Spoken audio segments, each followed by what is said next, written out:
من يهده الله فلا مضل له ومن يضلل فلا هادي له وأشهد أن لا إله إلا الله وحده لا شريك له وأشهد أن محمدًا عبده ورسوله صلى الله عليه وسلم الذي أرسله بالحق بشيرا ونذيرا وداعيا إلى الله بإذنه وسراجا منيرا أما بعد فقد قال الله تبارك وتعالى في كلامه المجيد وفرقانه الحميد أعوذ بالله من الشيطان الرجيم بسم الله الرحمن الرحيم إن فرعون علا في الأرض وجعل أهلها شيعا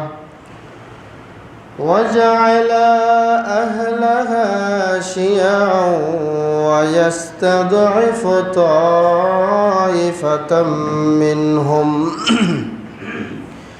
يذبح أبناءهم ويستحيي نساءهم إنه كان من المفسدين سورة القصص وقال النبي الأمين صلى الله عليه وسلم إياكم الظلم فإن الظلم ظلمات يوم القيامة أو كما قال عليه الصلاة والسلام وقال النبي الأمين صلى الله عليه وسلم لمعاذ بن جبل رضي الله عنه يا معاذ اتقي دعوة المظلوم فإنه ليس بينه وبين الله حجاب أو كما قال عليه الصلاة والسلام وقال النبي الأمين صلى الله عليه وسلم قال الله تعالى يا عبادي إني حرمت الظلم على نفسي فجعلته بينكم محرما فلا تظالموا প্রশংসা আল্লাহ রাব্বুল আলামিনের জন্য শান্তি অবতীর্ণ হোক আল্লাহ রাসূলের প্রতি সকলে পড়ি সাল্লাল্লাহু আলাইহি ওয়াসাল্লাম উপস্থিত মসজিদের সম্মানিত মুসল্লিয়ানে কেরাম দোতলায় অবস্থানরত শ্রদ্ধাপতিনী স্নেহাশিস মা ও ভগ্নীগণ আজকে আমাদের এই খুতবার সংক্ষিপ্ত সময়ে আলোচনার বিষয়বস্তু হলো ফেরাউনের কতিপয় বৈশিষ্ট্য ফেরাউন নামে একজন লোক পৃথিবীতে ছিল আমরা সকলে নাম শুনেছি নাকি শুনি নাই শুনেছি আজকে দুনিয়াতে আছে কিন্তু জীবিত নাই মরা সারা জীবনের জন্য আল্লাহ তাকে সুটকি বানায় রাখছেন এই ফেরাউন ভালো ছিল নাকি বদমাইশ শুধু বদমাইশ নয় সারা পৃথিবীতে সবচাইতে বড় অহংকারী এবং সবচাইতে বড় দাম্ভিকতা প্রদর্শন করেছিল যেই চিটার যেই অহংকারী যেই বাটফার তার নাম হচ্ছে ফেরাউন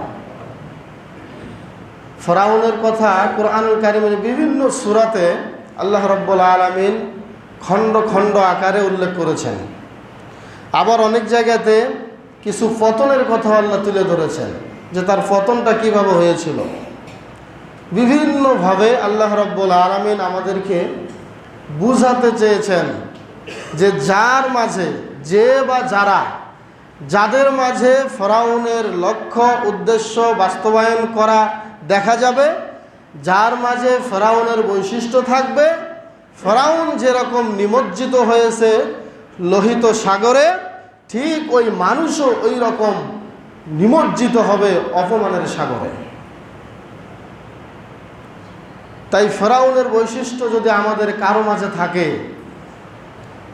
এই বৈশিষ্ট্য থেকে আমাদেরকে দূরে থাকতে হবে কি হবে না? মানুষের কথায়, মানুষের বলিতে কান দেওয়া যাবে না। আমি নিজে কতদূর ভালো, মানুষের দিকে আঙ্গুল তুলবার আগে এই আঙ্গুলটা নিজের দিকে তুলবেন যে আমি কতখানি ভালো আছি। শুধু আলোচনা শুনব, দোষটা মানুষের দিকে ইঙ্গিত করব, এই অভ্যাস থেকে আমাদেরকে দূরে আসতে হবে। যে আলোচনা হবে, এই আলোচনা আমার মাঝে আছে কিনা, এই দুশ্চরিত্র দুষ্কৃতি আমার মাঝে আছে কিনা, এটা ফলো করতে হবে। জীবনে কোনোদিন কোনো খতিব সাহেব চান না যে কাউরে নাম ধরে কাউকে একটা অপরাধে আমরা ফেলি। কেউ চান? সবাই চান যে মানুষ সুষ্ঠুভাবে থাকুক, মানুষ আল্লাহ রাব্বুল আলামিনের বিধান মতো চলুক, পরকালে যাতে তাদের কোনো ক্ষতি না হয়, ধ্বংসের মুখে না পড়ে। তো প্রিয় ভাইয়েরা আমার, মা ও বোনেরা, ফেরাউনের যে বৈশিষ্ট্যগুলো আছে, অনেক বৈশিষ্ট্য আছে। খুতবার এই সংক্ষিপ্ত সময়ে বেশি বলবো না। আজকে মাত্র আমি সূরাতুল কসাসের একটি আয়াতে কারিমা তেলাওয়াত করেছি, যে আয়াতটির নাম্বার হচ্ছে 4। সূরাতুল কসাস কোরআনুল কারিম নাজিল হওয়ার দিক দিয়ে এই সূরাটি হলো 49 নম্বর সূরা, এবং কোরআনের যে সূরা আছে এই সূরার ধারাবাহিকতায় এই সূরাটি হলো 28 নম্বর সূরা। এই সূরাটি আল্লাহ রাব্বুল আলামিন মক্কায় নাজিল করেছিলেন। মক্কাতে নাজিল করার সময় এই সূরাটি যখন নাজিল হয় তখন আল্লাহর নবী মক্কাতেই ছিলেন, এবং এই সূরাতে আল্লাহ রাব্বুল আলামিন 9টি রুকু দিয়েছেন। সেই সূরার মাত্র একটি আয়াত আমি তেলাওয়াত করেছি, এবং বিশ্বনবীর হাদিস থেকে 2টি হাদিসে কারিমা আপনাদের সামনে আমি উপস্থাপন করেছি। আসুন আমরা কথা না বাড়িয়ে সরাসরি আলোচনায় চলে যাই। সূরাতুল কসাসের যে আয়াতটি আমি বলেছি, এই আয়াতের মধ্যেই ফেরাউনের 5টি বৈশিষ্ট্য আছে। বলেন সুবহানাল্লাহ। ফেরাউনের কয়টি বৈশিষ্ট্য আছে? 5টি বৈশিষ্ট্য রয়েছে। দেখি আল্লাহ রাব্বুল আলামিন কি বলেছেন। আউযু বিল্লাহি মিনাশ শাইতানির রাজীম। বিসমিল্লাহির রহমানির রহিম। ইন্না ফিরআউনা আলা ফিল আরদি ওয়া জাআলা আহলাহা শিয়া'আন يستضعف طائفة منهم يذبح أبناءهم ويستحيي نساءهم إنه كان من المفسدين سبحان الله আল্লাহ রাব্বুল আলামিন বললেন, ফেরাউনের কিছু বৈশিষ্ট্যের কথা এই আয়াতে আল্লাহ তুলে ধরেছেন।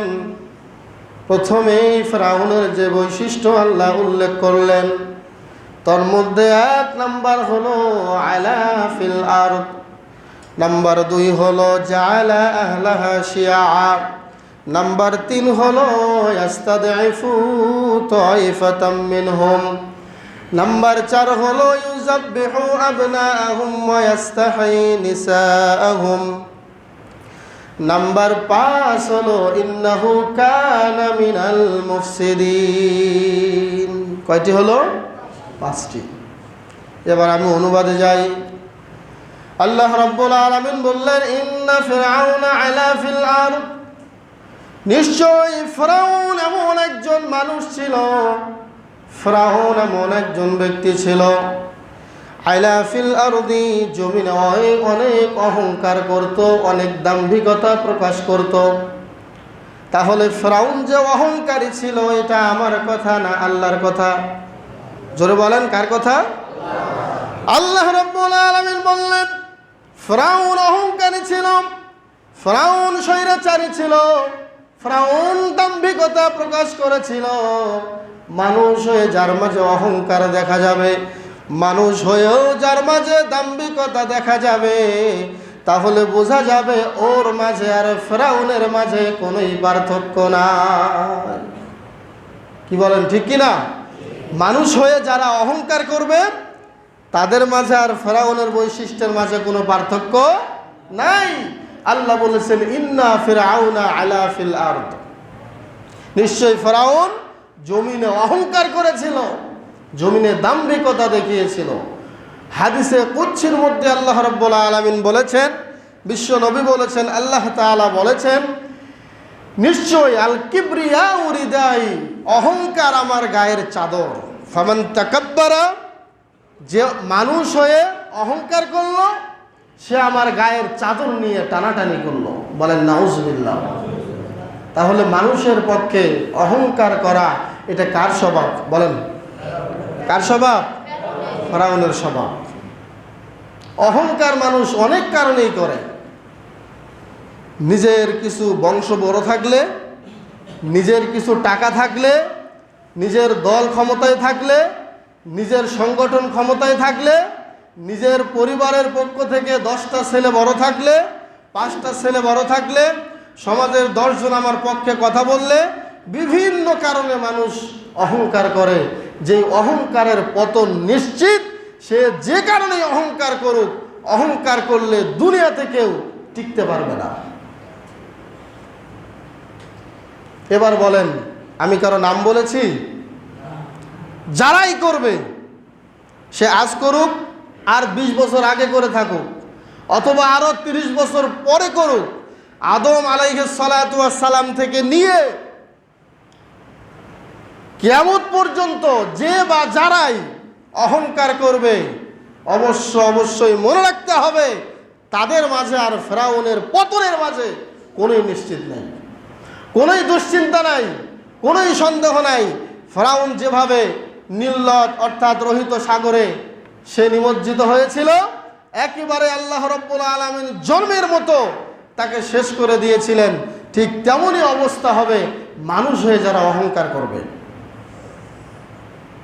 এখানে আমরা যারা আছি মসজিদের নিচতলায় দোতলায়, আমরা কি সবাই মানুষ নাকি ফেরেশতা? মানুষ তো নাকি? তাহলে মানুষ হয়ে অহংকার করা সাজায় না। অহংকার একমাত্র তিনিই করতে পারেন যিনি মানুষের স্রষ্টা।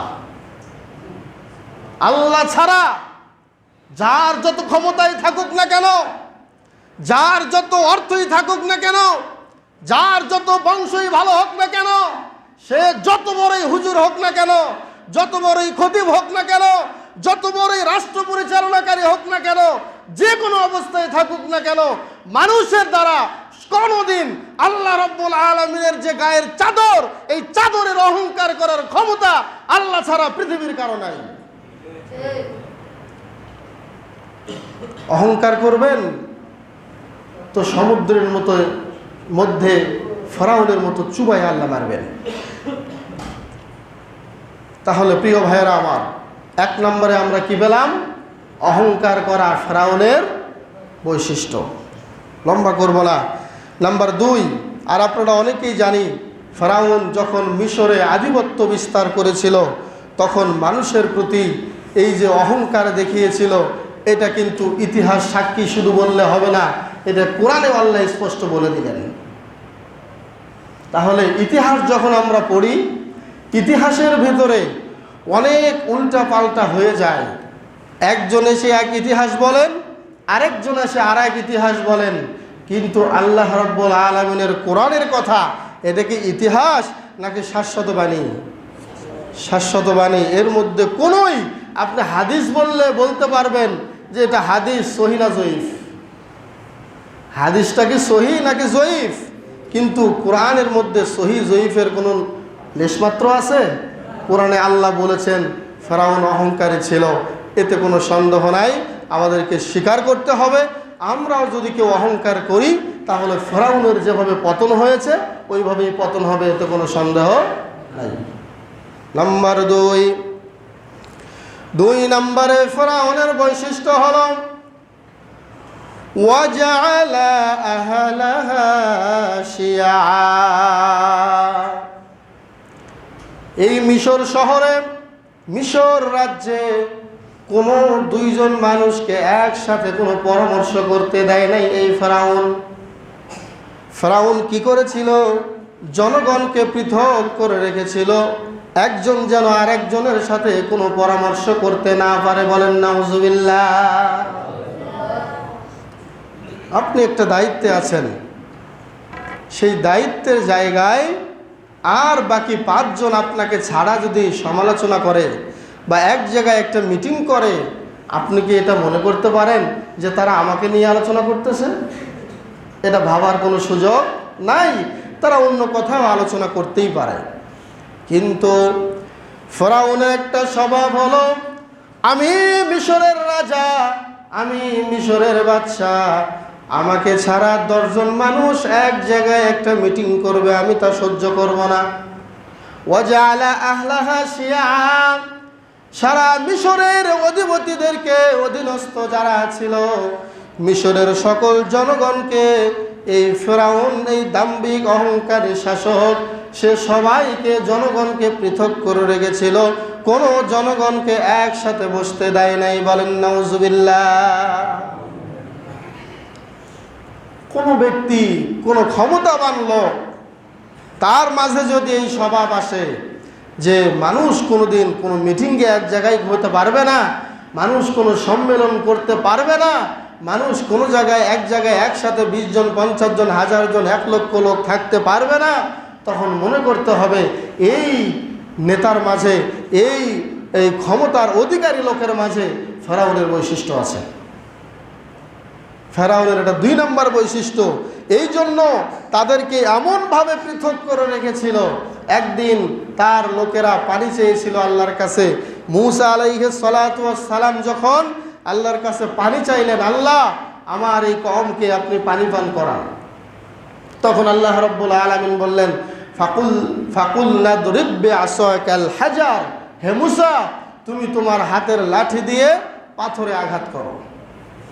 যেই মূসা আলাইহিস সালাতু ওয়াস সালাম পাথরে আঘাত করার সাথে সাথেই, যখনই তিনি পাথরে আঘাত করেছিলেন, 1টি নয়, 2টি নয়, 12টি পানির শরাবের নহর আল্লাহ বের করে দিয়েছিলেন। পাথর থেকে কি বের করলেন আল্লাহ? পানির নহর, শরাবের নহর। মুফাসসিরিনে কেরাম বলেছেন, একটি নহরই যথেষ্ট ছিল, আল্লাহ কেন 12টা নহর বের করলেন? তার মানে হলো, এই যেই জালিম শাসক ফেরাউন, সে মিশরের কোনো গোত্রকে, এক গোত্রকে আর এক গোত্রের সাথে মিশতে দিত না, সবার মাঝে হাঙ্গামা দাঙ্গামা লেগেই রাখতো। সে জানতো সবাই এক হলে আমার খবর আছে, আমার এই মিশরের রাজ্য চলবে না। সবাই যদি এক হয়ে আমার বিরুদ্ধে লেগে যায়, তাহলে আমার মিশরের রাজ্য থাকবে না। সে মানুষকে টুকরো টুকরো করে, গোত্রভিত্তিকও থাকতে দেয় নাই, বিচ্ছিন্ন করে রেখেছিল। এই জন্য মরণের আগ পর্যন্ত তারা মারা যাবে, পানি খাওয়ার সময় পর্যন্ত তারা একসাথে পানি খেতে পারবে না। এই জন্য আল্লাহ রাব্বুল আলামিন 12টা গোত্রের জন্য 12টা নহর প্রবাহিত করেছিলেন। সুবহানাল্লাহ। তারা জুলুম করেছে ঠিকই, তারা অন্যায় করেছে ঠিকই, ফেরাউন অন্যায় করেছে ঠিকই, কিন্তু আল্লাহ তো অন্যায় করতে পারেন না। আল্লাহ দেখিয়ে দিয়েছেন যে আমি কত দয়ালু, কত দয়াবান। তোমরা এত কিছু করছো, এর পরেও আমি চাইলে একটা নহর বের করে শুধু একটা গোত্রকেই খাইয়ে দিতাম, বাকি 11টা গোত্রকে আমি মেরে ফেলতাম। আল্লাহ কি এরকম কিছু করতে পারতেন না? পারতেন। আল্লাহ তা করেন নাই।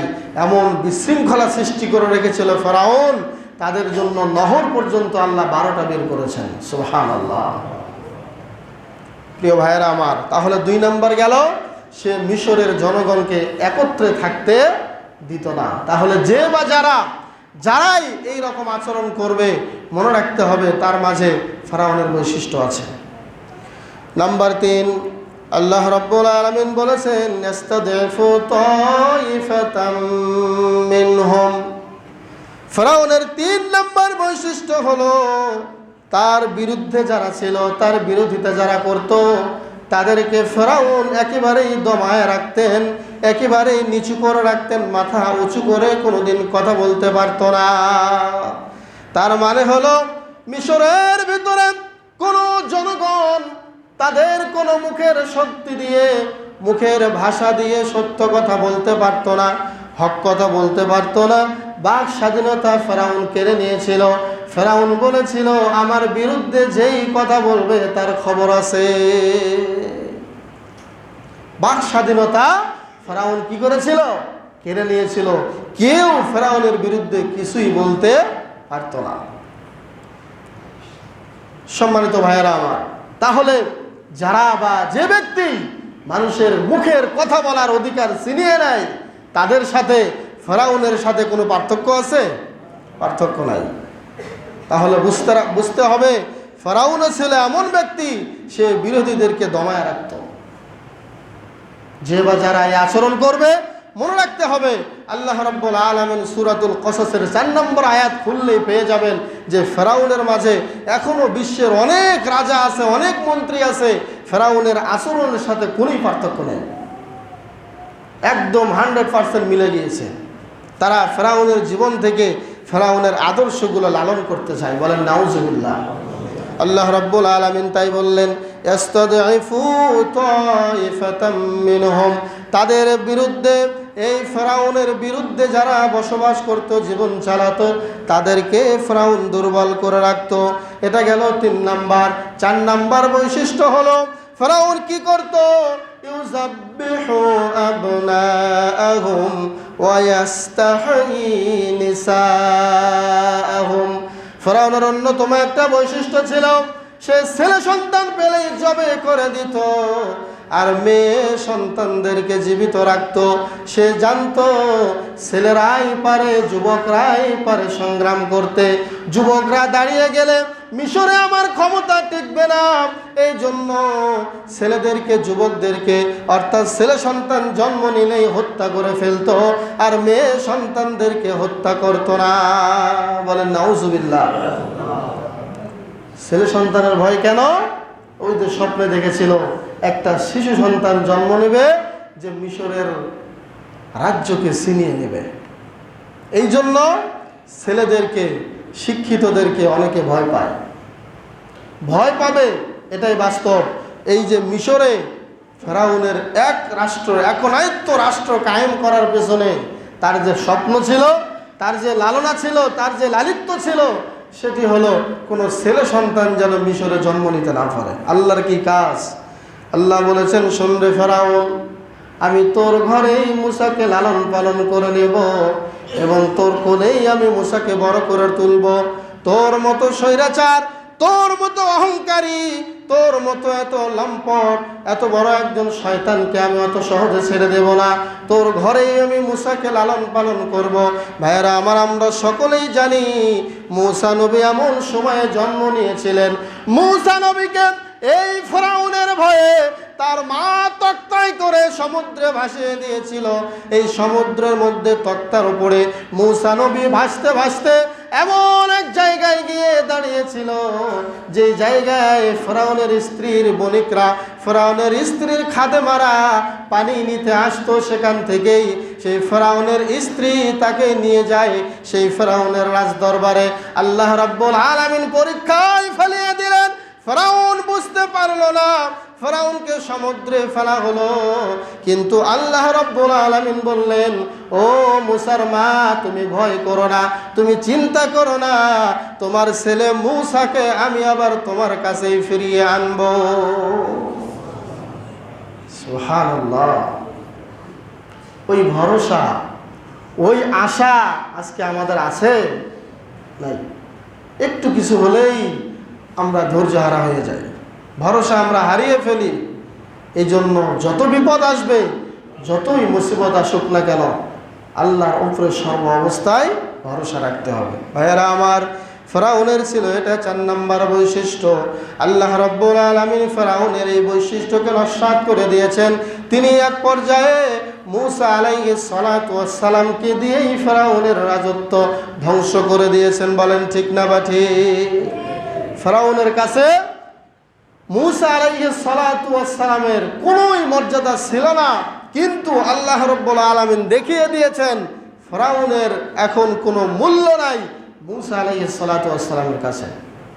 কারণ একটাই, তার যে পদক্ষেপ, তার যে স্বপ্ন, তার যে একটা মনের আশা ছিল যে সেই মিশরে রাজত্ব করবে, আর কেউ রাজত্ব করতে পারবে না।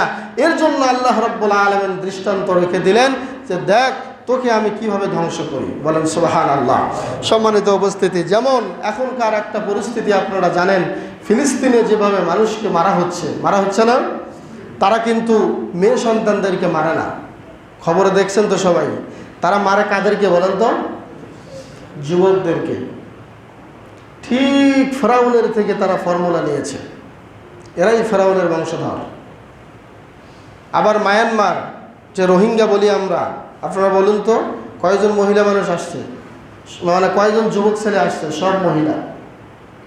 তারা মেয়েদেরকে মারে নাই, মারছে কাদেরকে? যুবকদেরকে। কিন্তু তারা তো এটা জানে না মহিলা মানুষই হচ্ছে যুবক সন্তান প্রসব করার কারিগর। কথা বলেন ঠিক কিনা? মেয়ে সন্তানদেরকে বেঁচে রাখলেই তো সমস্যা নাই, মেয়ে সন্তানদেরকে হত্যা করলে আরো বেশি ক্ষতি হতো। আল্লাহ রাব্বুল আলামিন মেয়েদের ভেতরে এমন একটা শক্তি দিয়েছেন, আল্লাহ রাব্বুল আলামিন প্রতি বছর মেয়েদের গর্ভে একটি করে সন্তান ধারণ করার ক্ষমতা আল্লাহ দিয়ে দিয়েছেন। সুবহানাল্লাহ। তুমি কয়টা যুবককে হত্যা করবে? তুমি কয়টা যুবক ছেলেকে নিহত করতে পারবা? তোমার ক্ষমতা, তুমি তো একটা রাষ্ট্রের ক্ষমতা মাত্র। তুমি তো মিশর চালাও, আমি আল্লাহ গোটা পৃথিবী চালাই। সুবহানাল্লাহ বললেন না? তাহলে আল্লাহর ক্ষমতার কাছে মিশরের ফেরাউনের এই দাম্ভিক অহংকারী শাসকের ক্ষমতার এক পয়সার কোনো দাম নাই, টিকবেই না। তাহলে আমরা 4 নম্বর বৈশিষ্ট্য পেলাম, ফেরাউন কি করত? ছেলে সন্তান অর্থাৎ যুবকদেরকে দুনিয়াতে আসতে নিষেধ করত, তাদেরকে আসতে দিত না, মেয়ে সন্তানদেরকে জীবিত রাখত। কারণ কি? কারণ একটা ক্ষমতার ভয়। কিসের ভয়? ক্ষমতার ভয়। ক্ষমতা আমার চলে যাবে, যুবকদেরকে বেশি বাড়তে দেওয়া যাবে না। আজও যারা এই স্বপ্ন লালন করে তাদের মাঝে আর ফেরাউনের মাঝে কোনো পার্থক্য নাই। আল্লাহ মাফ করুক, সকলে বলেন আমিন। এরপরে ফেরাউনের সর্বশেষ আজকে যেই 5 নম্বর বৈশিষ্ট্য, সেটি হলো ইন্নাহু কানা মিনাল মুফসিদিন। নিশ্চয়ই ফেরাউন হলো বড় সন্ত্রাস। কে বলেছেন? কে বলেছেন? আল্লাহ বলেছেন। দুনিয়ার মধ্যে ফেরাউনের মতো এমন স্বৈরাচারী আর এমন সন্ত্রাস কেউ ছিল না। ফেরাউন হলো দুনিয়ার মধ্যে সবচেয়ে বড় সন্ত্রাস। দুনিয়ার মধ্যে এমন বড় সন্ত্রাস আর কেউ ছিল না। আল্লাহ রাব্বুল আলামিন কুরআনুল কারীমে সূরা ইউনূসের মধ্যে আরো স্পষ্ট করে ঘোষণা করেছেন তাকে যে আল্লাহ রাব্বুল আলামিন কিভাবে শায়েস্তা করলেন। সূরা ইউনূস খুললেই আপনারা পেয়ে যাবেন। সূরা ইউনূসের 90 নম্বর আয়াতে আল্লাহ রাব্বুল আলামিন তার ঘটনা বর্ণনা করেছেন। আল্লাহ রাব্বুল আলামিন বলেন, ওয়াজাওয়াজনা বিবানি ইসরাঈলাল বাহরা ফাআতবাআহুম ফিরআউন ওয়া জুনুদুহু বাগিয়ান ওয়া আদওয়া।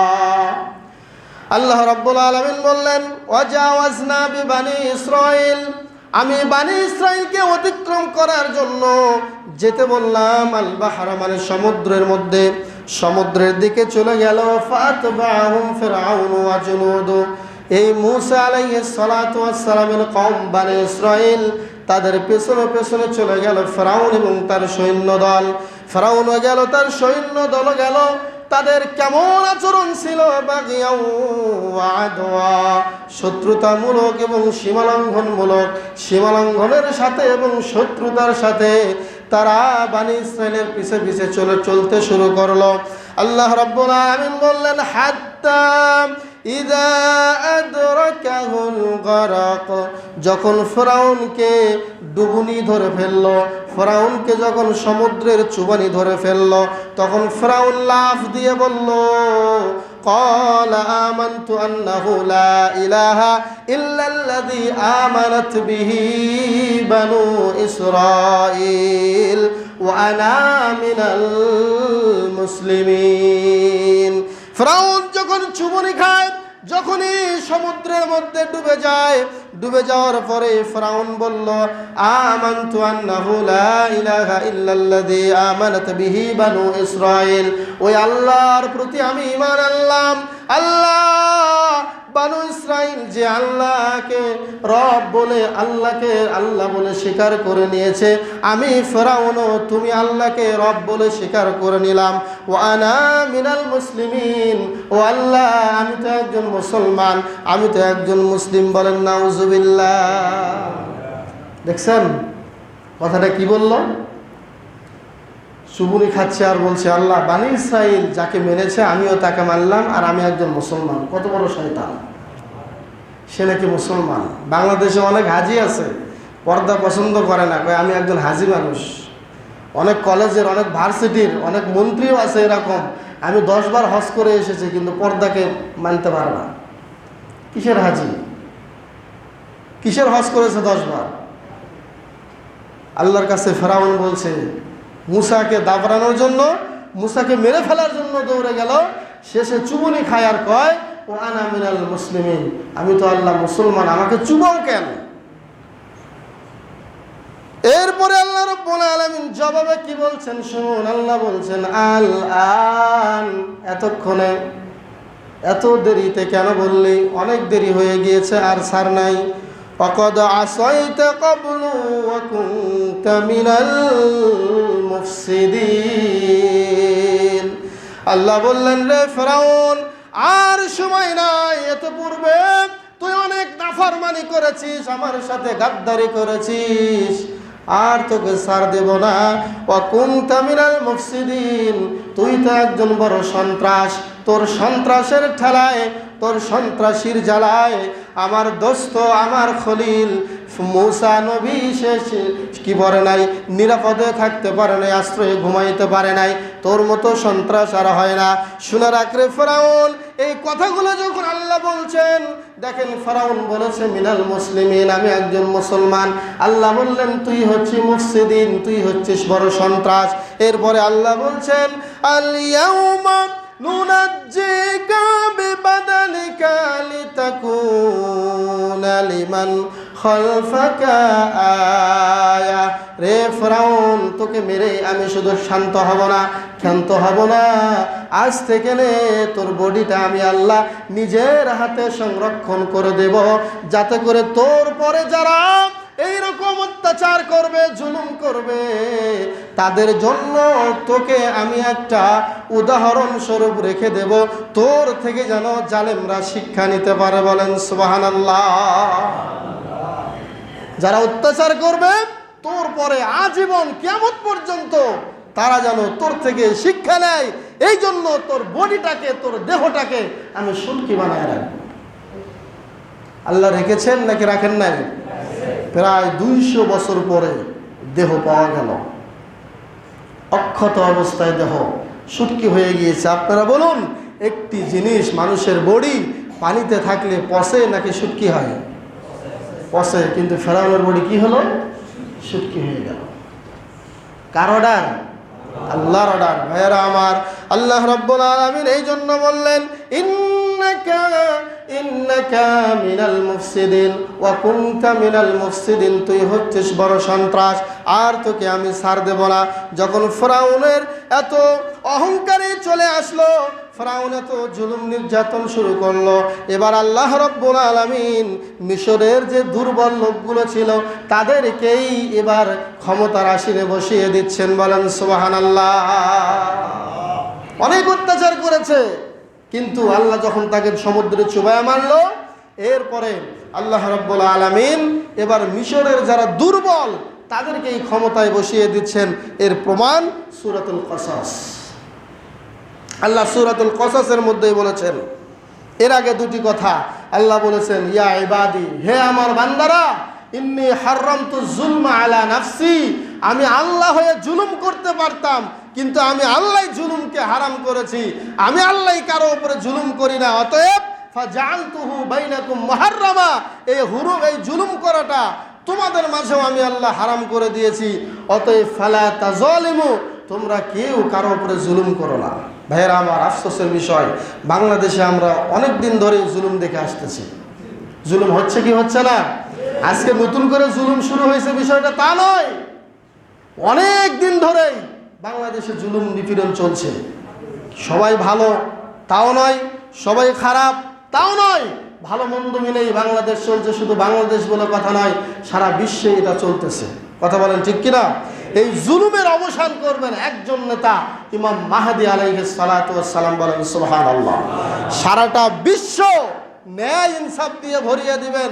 যে ব্যক্তি সম্মানের সহিত ইসলাম কবুল করবে তাকে সম্মানী দেওয়া হবে, আর ইমাম মাহদী আসলে যে ইসলামকে সম্মানের সহিত গ্রহণ করবে না তাকে অপমানের সহিত ঘাড় ধরে জুলুম করেই তাকে ইসলাম মানানো হবে। বলেন সুবহানাল্লাহ। কোনো গাদ্দারি চলবে না যার কাছে, তার নাম হচ্ছে ইমাম মাহদী আলাইহিস সালাতু ওয়াস সালাম। দাজ্জালের এত ক্ষমতা থাকবে না। দাজ্জালের ক্ষমতা শেষ হবে কি দিয়ে বলেন তো? যখনই ঈসা নবীকে দেখবে, ওই যে ঈসা আসতেছে, মন যেরকম গলে যায়, লবণ যেমন সমুদ্রে পানিতে দিলে গলে যায়, দাজ্জাল এভাবে গলে যেতে থাকবে। কি মনে করেছেন আল্লাহর পাওয়ার আর শয়তানের পাওয়ার কি সমান? তাওহীদের শক্তি আর শিরকের শক্তি কি সমান? পশ্চিম কালো নয়। আল্লাহ রাব্বুল আলামিন তাই জন্য বলেছেন, বিশ্ব নবী বলেছেন, ইয়াকুমুজ জুলম, ও আমার সাহাবীরা তোমরা জুলুম থেকে বিরত থাকো, ফাইন্নাজ জুলমা জুলমাতু ইয়াউমাল কিয়ামা। ও সাহাবীরা, এই জুলুম কিয়ামতের দিন অন্ধকারের রূপ ধারণ করে আসবে। বলেন নাউজুবিল্লাহ। মুআয বিন জাবালকে ইয়ামানে পাঠানোর সময় আল্লাহ রাব্বুল আলামিন মুআয বিন জাবালকে বলেছিলেন, রে মুআয, তোমাকে দায়িত্ব দিয়ে ইয়ামানে পাঠাচ্ছি, কিন্তু মনে রেখো, ওয়াত্তাকি দাওয়াতাল মাজলুম, মাজলুমদের বদদুয়া থেকে দূরে থেকো, ফাইন্না লাইসা বাইনাহু ওয়া বাইনাল্লাহি হিজাব। রে মুআয, ওই মাজলুমের মাঝে আর আল্লাহর মাঝে কোনো পর্দা থাকে না। মাজলুম আল্লাহকে যা বলে আল্লাহ তাই কবুল করে নেন। সুবহানাল্লাহ। এই জন্য গুনাহ দুই ধরনের, মানুষের উপর জুলুমের গুনাহ, আর একটা গুনাহ হচ্ছে নিজস্ব গুনাহ। নিজে যে গুনাহগুলো করেছি এর জন্য আল্লাহর কাছে ক্ষমা চাইলেই মাপ পাওয়া যায়, কিন্তু মানুষের সাথে জুলুম করে যে গুনাহ করেছি ততক্ষণ গুনাহ আল্লাহ ক্ষমা করবেন না যতক্ষণ পর্যন্ত মাজলুম ক্ষমা না করবে। এই জিনিসটা সকলের মাথায় রাখা দরকার। গুনাহ আপনি করেছেন, আপনি এখন একটা মিথ্যা কথা বলেছেন, 10 মিনিট পরে 2 মিনিট পরে আল্লাহর কাছে ক্ষমা চান, আল্লাহ মাফ করে দেবেন।